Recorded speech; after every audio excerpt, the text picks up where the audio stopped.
بسم اللہ الرحمن الرحیم الحمد للہ رب العالمین والصلاة والسلام علی سید الانبیاء والمرسلین محمد وآلہ وصحبہ اجمعین اما بعد لقد کان لکم فی رسول اللہ اسوۃ حسنہ صدق اللہ العظیم۔ میرے محترم بزرگوں، دوستوں، پیارے بچوں، اللہ کے نبی صلی اللہ علیہ وسلم کی سیرت طیبہ کا درس شروع ہوا ہے، اور یہ ہمارے لیے بڑا ہی مبارک موقع ہے کہ ہم اس موقع سے خوب فائدہ اٹھا کر حضور پاک علیہ الصلاۃ والسلام کی سیرت کو از اول تا آخر، یعنی شروع سے آخر تک اس کو سنیں، سمجھیں اور اس پر عمل کرنے کی کوشش کریں۔ مورخین نے حضور پاک علیہ الصلاۃ والسلام کی سیرت تو یوں تو حضرت آدم علیہ الصلاۃ والسلام سے بیان فرمائی ہے، بعض حضرات نے اس کے بعد سے بیان فرمائی ہے۔ ہم حضور علیہ الصلاۃ والسلام کی سیرت کو بطور خاص زمزم کی کھدائی سے بیان فرما رہے ہیں، اور مختصر سا لے کر چلتے ہیں حضرت ابراہیم علیہ الصلاۃ والسلام کی تاریخ سے۔ ابھی قربانی کا مہینہ گزرا، آپ تو قربانی کے اس پیغام سے، اس واقعے سے تو آپ واقف ہیں، کثرت سے آپ کو سنایا گیا، سمجھایا گیا۔ اب اس کے بعد جو بات سمجھانے کی ہے وہ یہ ہے کہ حضرت ابراہیم علیہ الصلاۃ والسلام کے 12 بیٹے تھے، حضرت اسماعیل علیہ السلام کے کتنے تھے؟ ابراہیم علیہ الصلاۃ والسلام کے تو 2 بیٹے تھے، حضرت اسحاق علیہ السلام اور حضرت اسماعیل علیہ السلام۔ حضرت اسماعیل علیہ الصلاۃ والسلام کے 12 بیٹے تھے، اور مکہ ہی میں ان کی نسل اس قدر پھیلی کہ مکہ میں نہیں بلکہ پورے حجاز مقدس میں پھیل گئی۔ حجاز مقدس سمجھتے ہیں؟ حجاز جیسے ایشیا میں چند ممالک ہیں، ملک ہیں، سری لنکا ہے، انڈیا ہے، پاکستان ہے، بنگلہ دیش ہے، افغانستان ہے، ایسے ہی جو ہے اب سعودی عرب میں ایک یوں کہہ لیجیے صوبہ ہے حجاز جسے کہا جاتا ہے۔ اس وقت یہ جو صوبہ تھا حجاز، یہ اپنی الگ حیثیت رکھتا تھا۔ حجاز میں مکہ، مدینہ، جدہ، اسی طریقے سے ینبع الحرب، ایک بہت سارے جو ہیں مقامات ہیں وہ حجاز مقدس میں آتے ہیں۔ تو حضرت اسماعیل علیہ الصلاۃ والسلام کی جو نسل ہے وہ اس سے نکل کر، مکہ سے نکل کر پورے حجاز میں پھیل گئی، یعنی اتنی نسل اللہ رب العزت نے ان کو دی۔ انہی کے ایک بیٹے تھے جن کا نام تھا قیدار۔ کیا نام تھا بھائی؟ قیدار کی نسل میں ایک شخص ہوئے ہیں جن کا نام ہے عدنان۔ کیا ہے بھائی؟ عدنان۔ عدنان کے بیٹے معد اور ان کے پوتے نزار۔ کیا ہے ان کے پوتے کا نام؟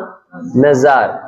نزار کے روایات میں آتا ہے کہ 3 بیٹے تھے، بعض روایت میں 4 بیٹے، بعض روایت میں 3 بیٹے۔ ان میں سے ایک کا نام تھا مزر۔ کیا تھا بھائی؟ مزر۔ مزر کی نسل سے قریش بن مالک پیدا ہوئے، ان کو فہر بن مالک بھی کہا جاتا ہے۔ حضور پاک علیہ الصلاۃ والسلام کو جو قریش کہا جاتا ہے اس کی ایک وجہ یہ بھی ہے کہ آپ کا سلسلہ نسب اپنے سکڑ دادا سے جا کر جو ملتا ہے ان کو قریش کہا جاتا تھا، اور اللہ تعالیٰ نے ان کے ہاتھ میں اقتدار دیا تھا، پاور دی تھی، اور انہوں نے حجاز میں سرداری اور اپنی چودراہٹ جمائی تھی اللہ کے حکم سے۔ بہرحال ان کی اولاد میں سے قصی نے اقتدار حاصل کیا، جو فہر بن مالک یا قریش بن مالک کی ایک اولاد تھی، ایک بیٹے تھے، ان میں قصی، کیا نام؟ قصی، انہوں نے اقتدار حاصل کیا۔ قصی کے آگے 3 بیٹے ہوئے، ان میں سے ایک عبد مناف تھے جن کی اگلی نسل میں ہاشم پیدا ہوئے۔ کون پیدا ہوئے بھائی؟ یوں تو سلسلہ نسب بہت، لیکن جو مشہور سلسلہ نسب ہے وہ آپ کو بتایا جا رہا ہے۔ ہاشم نے مدینے کی ایک سردار لڑکی سے شادی کی. کس سے کی؟ مدینے کی ایک سردار کی لڑکی سے شادی کی. ان کے ہاں ایک لڑکا پیدا ہوا, ان کا نام کیا رکھا گیا؟ شیبہ. کیا رکھا گیا؟ شیبہ رکھا گیا. یہ پیدا ہی ہوا تھا کہ جناب ہاشم کا انتقال ہو گیا. یہ کون لگتے ہیں؟ حضور پاک علیہ الصلوۃ والسلام کے. حضور علیہ الصلوۃ والسلام کے پردادا لگتے ہیں ہاشم. ہاشم کا کیا ہو گیا؟ انتقال ہو گیا. ان کے بھائی تھے ایک جن کا نام تھا مطلب. کیا تھا؟ اچھا, جو ان کا تو انتقال ہو گیا. ان کا ایک بیٹا تھا جو مدینے میں پرورش, یعنی اپنے ننیحال میں پرورش پاتا رہا, اور انہوں نے جوانی پالی. حضرت مطلب کو, جناب مطلب کو معلوم چلا کہ میرا بھتیجا جوان ہو گیا ہے. کیا ہو گیا بھائی؟ جوان ہو گیا ہے. تو اب ہمیں چاہیے کہ اس کو جا کر لے آئیں. مطلب یہاں سے نکلے. کہاں سے؟ مکے سے. اور اپنے بیٹے کو لینے کے لیے مدینے پہنچے. تو جب وہ وہاں پہنچے تو لوگوں نے ان کے بھتیجے کو ان کا غلام کہنا شروع کر دیا. کیا کہنا شروع کر دیا؟ کہ یہ مطلب کا غلام ہے, مطلب کا غلام ہے. مطلب نے کہا بھی کہ بھائی یہ میرے بھائی کا بیٹا ہے ہاشم کا, وہ تو انتقال کر گیا, اب میں اس کو لینے آیا ہوں. یہ میرے بھائی کا بیٹا ہے, یہ میرا بیٹا نہیں ہے. لیکن لوگوں میں بات مشہور ہو گئی مطلب کا غلام. اور غلام عربی میں کہتے ہیں عبد کو. اسے کہتے ہیں, اس لیے ان کو کہا جانے لگا عبد المطلب. کیا کہا جانے لگا بھائی؟ عبد المطلب کہا جانے لگا. کن کو؟ جو غلام جن کو کہا جا رہا تھا, ہاشم کے جو بیٹے تھے. ہاشم کے جو بیٹے تھے جن کا نام کیا تھا اصل میں؟ کون بتائے گا؟ ابھی بتایا گیا تھا. ہاں شاباش. کیا نام تھا بھائی؟ شیبہ نام تھا. اصل نام شیبہ تھا عبد المطلب کا. حضور کے دادا کا نام اصل نام کیا تھا؟ شیبہ. شاداب نے بتایا. اور ان شیبہ کا نام عبد المطلب کیوں پڑا؟ کہ ان کے چاچا ان کو مدینے لینے گئے, لوگوں نے سمجھا کہ یہ ان کے غلام ہے, لوگوں نے صدا لگا دی کہ یہ عبد المطلب عبد المطلب عبد المطلب. چاچا کا نام تھا مطلب اور ان کا نام ہو گیا عبد المطلب. ایسے ان کا نام عبد المطلب پڑ گیا. اب اس کے باوجود لوگوں نے اسے مطلب کہنا, مطلب کا غلام کہنا شروع کر دیا. اس طرح شیبہ کو عبد المطلب کہا جانے لگا. انہی عبد المطلب کے ہاں ابو طالب, حمزہ, عباس, عبداللہ, ابو لہب, حارث, زبیر, زرار اور عبد الرحمن پیدا ہوئے. کتنے بیٹے ہو گئے؟ ٹوٹل 8 بیٹے ان کے پیدا ہوئے. ان کے بیٹے عبداللہ سے ہمارے نبی حضرت محمد صلی اللہ علیہ وسلم پیدا ہوئے. کون ہوئے بھائی؟ ہمارے نبی حضرت محمد.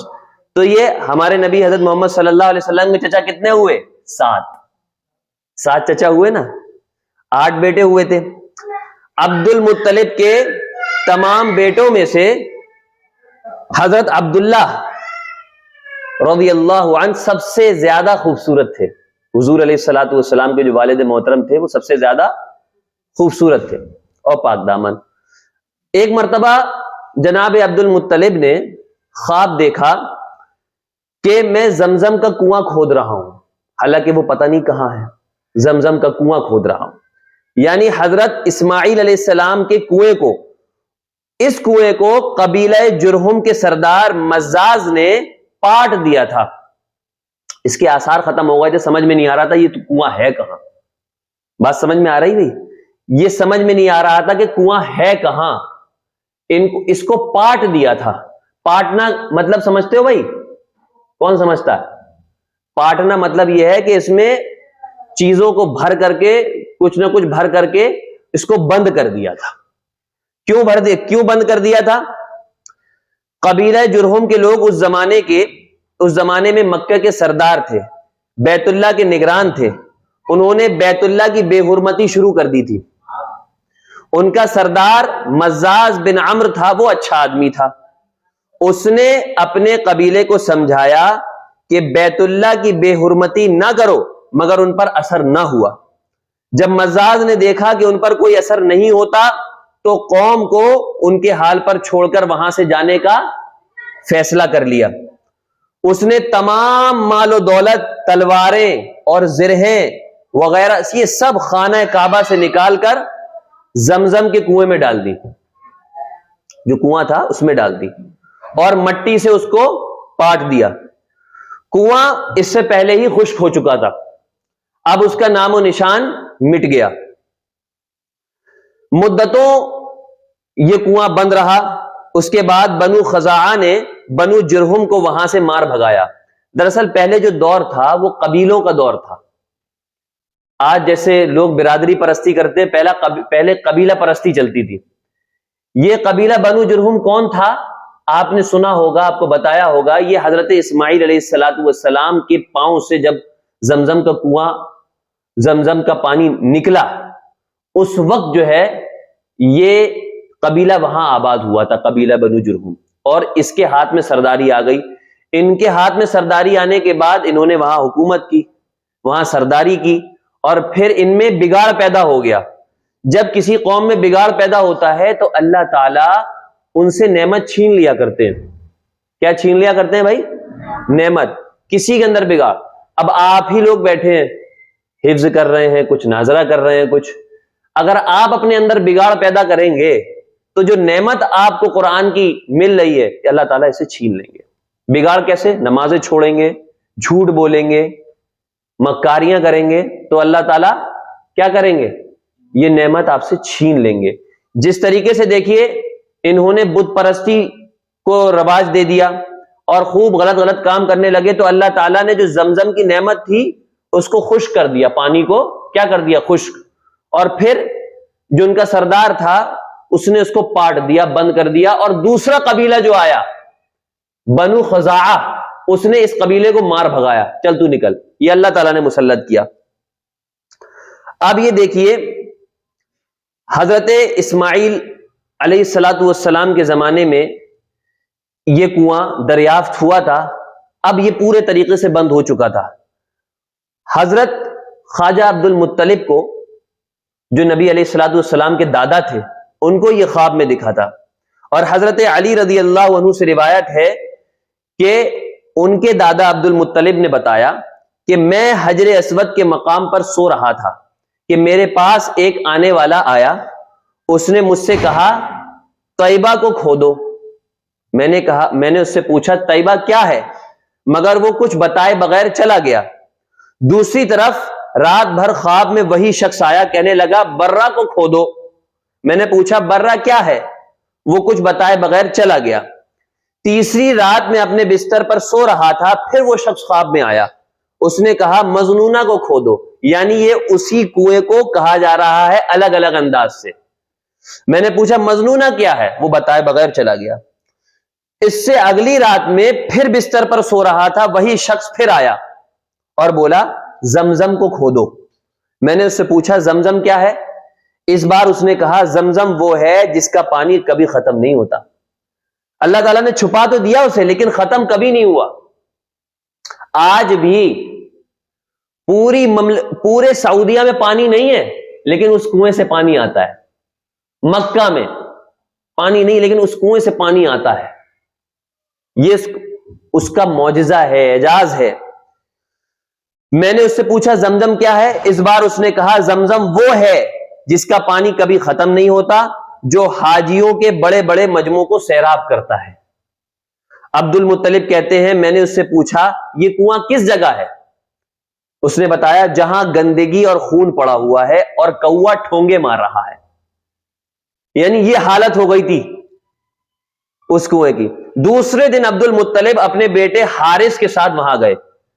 ان کے بیٹے ہیں نا، 8 بیٹوں میں سے ایک بیٹے کا نام کیا ہے؟ حارث.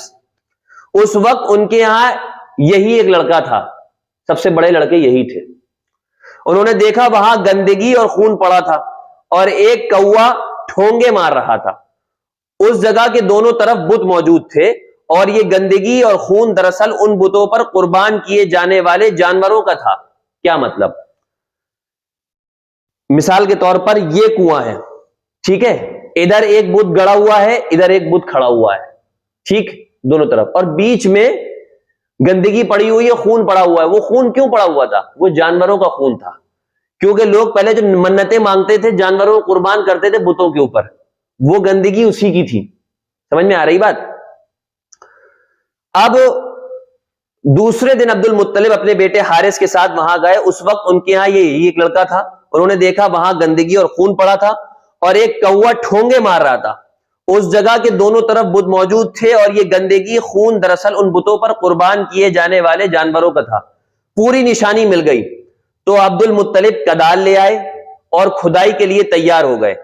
لیکن اسی وقت قریش وہاں پہنچے. انہوں نے کہا اللہ کی قسم ہم تمہیں یہاں کھدائی نہیں کرنے دیں گے. کیا نہیں کرنے دیں گے؟ کھدائی نہیں کرنے دیں گے. تم ہمارے ان دونوں بتوں کے درمیان کنواں کھودنا چاہتے ہو جہاں ہم ان کے لیے قربانیاں کرتے ہیں.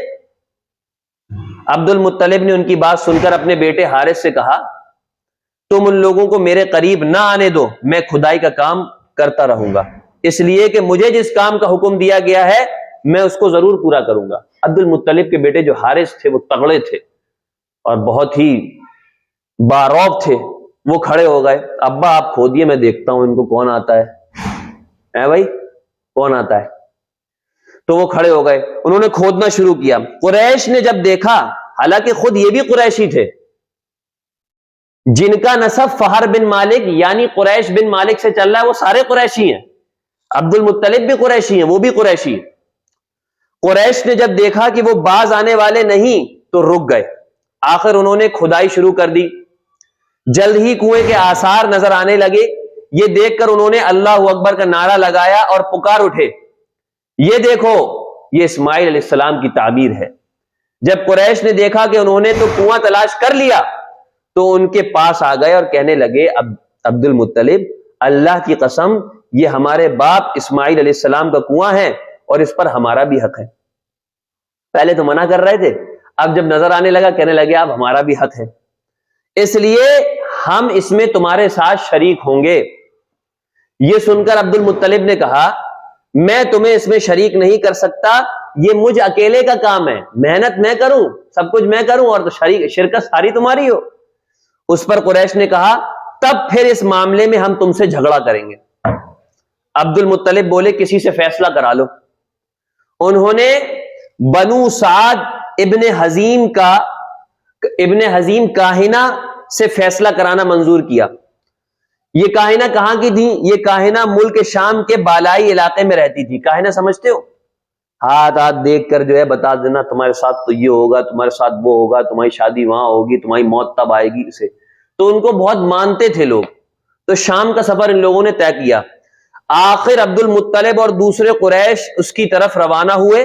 عبد المطلب کے ساتھ عبد مناف کے لوگوں کی ایک جماعت تھی، جبکہ دیگر قبائل قریش کی بھی ایک جماعت ساتھ تھی. اس زمانے میں ملک حجاز اور شام کے درمیان ایک جنگل، ایک میدان تھا. وہاں کہیں پانی نہیں تھا اور وہ میدان بہت بڑا تھا، کئی گھنٹوں اور بعض دفعہ دن کی مسافت طے کرنی لگتی تھی. اس میدان میں ان کا پانی ختم ہو گیا. سب لوگ پیاس سے بے حال ہو گئے، یہاں تک کہ انہیں اپنی موت کا یقین ہو گیا. انہوں نے قریش کے دوسرے لوگوں سے پانی مانگا لیکن انہوں نے پانی دینے سے انکار کر دیا. اب انہوں نے ادھر ادھر پانی تلاش کرنے کا ارادہ کیا. عبد المطلب اٹھ کر اپنی سواری کے پاس آئے. جیسے ہی ان کی سواری اٹھی ان کے پاؤں کے نیچے سے پانی کا چشمہ ابل پڑا. سمجھ رہے ہیں؟ انہوں نے پانی کو دیکھ کر اللہ اکبر کا نعرہ لگایا. پھر عبد المطلب سواری سے اترے. سب نے خوب سیر ہو کر پانی پیا اور اپنے مشکیزے بھر لیے. اب انہوں نے قریش کی دوسری جماعت سے کہا آؤ تم بھی سیر ہو کر پانی پی لو. اب وہ بھی آ گئے اور خوب پانی پیا. پانی پینے کے بعد وہ بولے اللہ کی قسم اے عبد المطلب یہ تو تمہارے حق میں فیصلہ ہو گیا. وہ لوگ دراصل نیک فالے لیا کرتے تھے. وہ لوگ تو فیصلہ کرانے جا رہے تھے کہ ہمارے حق میں فیصلہ ہو جائے، عبد المطلب کے حق میں فیصلہ نہ ہو. لیکن راستے میں انہیں ایسا چمتکار، ایسی کرامت نظر آ گئی، کیونکہ خواجہ عبد المطلب بڑے مبارک تھے. ان کے پیروں کے نیچے سے، سواری کے نیچے سے چشمہ جاری ہو گیا جیسی وہ اٹھی ہے. تو ان کو یقین ہو گیا کچھ نہ کچھ اس بندے میں بات ہے. بھائی ہم خام خواہ فیصلہ نہ کروائیں، کچھ نہ کچھ تو بات ہے اس میں. اور پھر یہ کہ حضرت خواجہ عبد المطلب کی یہ ایثار اور یہ قربانی دیکھیے کہ پانی ان کے پیر سے ہوا جاری، ان کے نیچے سے ہوا جاری زمین سے، لیکن انہوں نے سب کو بلا لیا، آؤ تم بھی بھر لو، آؤ تم بھی بھر لو۔ اللہ کی قسم ہے عبد المطلب، یہ تو تمہارے حق میں فیصلہ ہو گیا، اب ہم زمزم کے بارے میں تم سے کبھی جھگڑا نہیں کریں گے۔ جس ذات نے تمہیں اس بیابان میں سیراب کر دیا وہی تمہیں زمزم سے بھی سیراب کرے گا، اس لیے یہیں سے واپس چلو۔ اس طرح قریش نے جان لیا کہ اللہ تعالیٰ عبد المطلب پر مہربان ہے، لہٰذا ان سے جھگڑنا بیکار ہے اور کاہنہ کے پاس جانے کا کوئی فائدہ نہیں۔ چنانچہ سب لوگ واپس لوٹے۔ واپس آ کر عبد المطلب نے پھر کنویں کی کھدائی کرنی شروع کر دی، جو رہ گئی تھی باقی وہ کھدائی شروع کر دی۔ ابھی تھوڑی سی کھدائی کی ہوگی کہ مال و دولت، تلواریں اور زرہیں نکل آئیں۔ ارے پہلے گاڑی تھی، یاد آ گیا کہ نہیں؟ کس نے گاڑی تھی؟ قبیلہ مزاز کے سردار نے جو گاڑی تھی، قبیلہ جرہم کے سردار مزاز نے گاڑی تھی، کعبے سے نکال کر وہاں گاڑ دی تھی، اس میں سونا اور چاندی وغیرہ بھی تھی۔ یہ مال و دولت دیکھ کر قریش کے لوگوں کو لالچ نے پھر آ گھیرا۔ انہوں نے عبد المطلب سے کہا، عبد المطلب اس میں ہمارا بھی حصہ ہے۔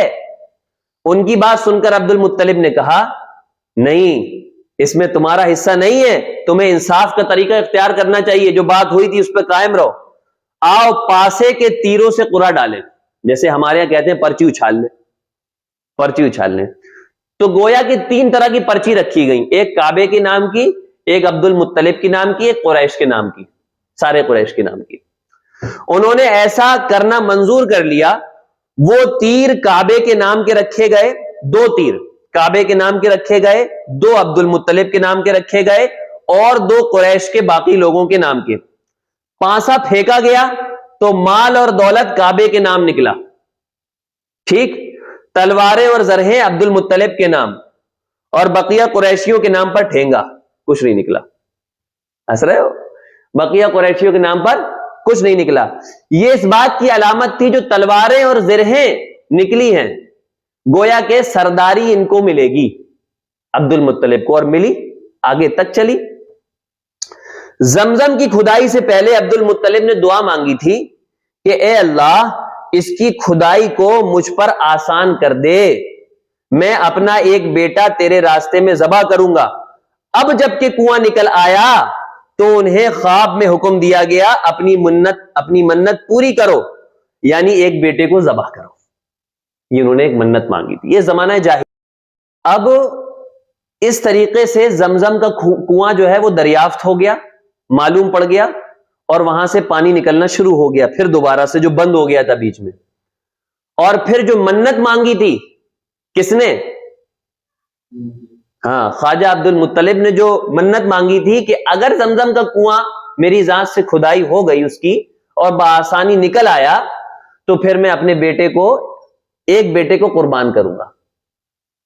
اب وہ کس کو قربان کریں گے وہ تو انشاءاللہ کل بتایا جائے گا، اس سے آگے تاریخ سیرت کل بتائی جائے گی، لیکن اب مختصر زمزم کا فائدہ سمجھیں۔ حضور پاک علیہ الصلوۃ والسلام کے پاس ایک شخص آیا جو بہت دبلا پتلا تھا، جس کے گال گڈھے میں گئے ہوئے تھے، آنکھیں بالکل جو ہے اندر دھسی ہوئی تھی، ایسا شخص آیا۔ فرمایا کچھ علاج بتا دیجئے، عرض کرنے لگا کچھ علاج بتا دیجئے۔ حضور پاک علیہ الصلوۃ والسلام نے فرمایا زمزم پیو، زمزم تمہارے لیے کھانا بھی ہے، پانی بھی ہے اور شفا بھی ہے بیماریوں سے۔ تو اس نے زمزم خوب پیا، اور پھر چند مہینے بعد آیا تو دیکھا کہ وہ خوب موٹا تازہ تھا۔ زمزم کے پانی میں بڑی شفا ہے۔ عام طور سے لوگ کہہ دیتے ہیں آب زمزم کا پانی، یہ غلط ہے۔ آب کے معنی تو خود پانی کے ہیں، یا تو یوں کہو آب زمزم، یا تو کہو زمزم کا پانی۔ سمجھ میں آ رہی بات؟ اس لیے زمزم خوب پیا کرو جب بھی آیا کرے، اور حدیث میں آیا ہے کہ زمزم جس نیت کے ساتھ پیا جاتا ہے اللہ تعالیٰ اس نیت کو پورا فرما دیتے ہیں۔ ہمارے اندر یقین ہو، بس ہم نے اس نیت کے ساتھ پیا کہ اے اللہ میرے ذہن کو تیز کر دے، اے اللہ مجھے جلدی حافظ بنا دے۔ یقین کے ساتھ اگر آپ نے پیا ہے تو ایسا ہو نہیں سکتا کہ آپ کی دعا قبول نہ ہو۔ جب بھی زمزم ہاتھ لگے ایک دعا اچھی سی مانگو، اے اللہ مجھے حاجی بنا دے، اے اللہ ایمان پر میرا خاتمہ فرما دے، یہ دعا ضرور کرنی چاہیے، ٹھیک ہے؟ تو حدیث میں آیا ہے کہ زمزم جس نیت سے پیا جائے گا کیا ہوگا، اس نیت سے وہ نیت ضرور پوری ہوگی، بشرطے کہ یقین کامل ہو، اد کچا یقین نہ ہو۔ بے یقین لوگوں کو کچھ نہیں ملتا، یقین کے ساتھ کام کرنا ہے، یقین کے ساتھ جو ہے کچھ بھی کام کرو یقین کے ساتھ۔